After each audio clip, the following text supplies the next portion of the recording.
Hello everyone, VS coaching centre में आप लोग का स्वागत है। आज हम लोग जो है क्लास 12th के पोइट्री का लेसन 8 पढ़ेंगे, जिसका नाम है माई हेवन, जिसको कंपोज किए हैं रविंद्रनाथ टैगोर ने, जिनका जीवन काल 1861 ईस्वी से लेकर 1941 ईस्वी तक था। तो चलिए हम लोग जो है कविता के माध्यम से समझते हैं। Where the mind is without fear and the head is held high.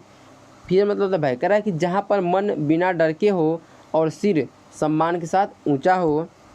Where knowledge is free, knowledge मतलब होता है ज्ञान, जहाँ पर ज्ञान मुफ्त में मिलता हो। Where the world has not been broken up into fragments, broken up का मतलब होता है टूटना, फ्रेगमेंट्स का मतलब होता है छोटे छोटे टुकड़े। जहाँ पर संसार छोटे छोटे टुकड़ों में टूटा हुआ न हो। By narrow domestic walls, narrow मतलब होता है तंग या सख्त, वाल मतलब होता है दीवार, डोमेस्टिक मतलब होता है घरेलू, यानी घरेलू सख्त दीवारों द्वारा। अर्थात इस स्टंजा में कवि कहता है कि उसके देशवासियों में अच्छे गुण होने चाहिए, उन्हें किसी भी वजह से शर्म या डर का सामना न करना पड़े, उनमें आत्मविश्वास, आत्मसम्मान और गर्व हो, उनमें दिखावे की देशभक्ति न हो, सारा संसार सबका घर माना जाए, वे टुकड़ों में न बटे। अगला स्टंजा दिया है, where words come out from the depth of truth. Depth का मतलब होता है गहराई, कह रहा है कि जहाँ पर शब्द सच की गहराई से बाहर आते हों। Where tireless striving stretches its arm towards perfection.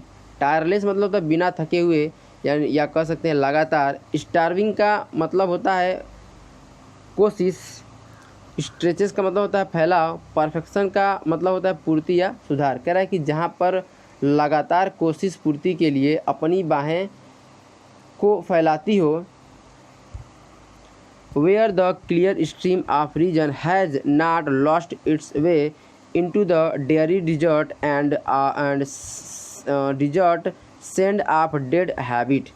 कह रहा है कि स्ट्रीम मतलब होता है धारा, डेयरी का मतलब होता है सुनसान, और डेड हैबिट का मतलब होता है पुरानी रीति रिवाज। कह रहा है कि जहाँ पर बहती हुई धारा अपना रास्ता न खोती हो, पुरानी रीति रिवाज के सुनसान रेगिस्तान की रेत में। Where the mind is led forward by thee into ever widening thought and action.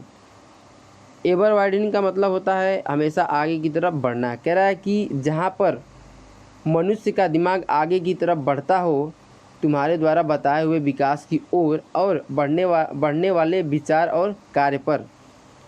Into that heaven of freedom my father let my country awake, awake मतलब जगना। कह रहा है कि मेरे पिता मेरे देश को इस आज़ाद जन्नत में जगा दो। अर्थात इस स्टंजा में कवि कहता है कि उसके देश के लोग सच्चे हो, वे अपने कार्यों की पूर्ति के लिए लगातार कोशिश करते रहें, पुराने और बेकार के रीति रिवाज को समाप्त कर दें।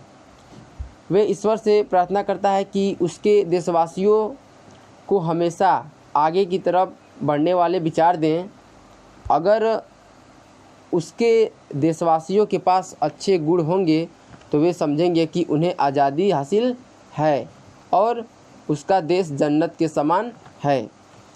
अगर जो है आप लोग को मेरा वीडियो अच्छा लगा हो तो लाइक कीजिए, कमेंट कीजिए और शेयर करना न भूलें। धन्यवाद।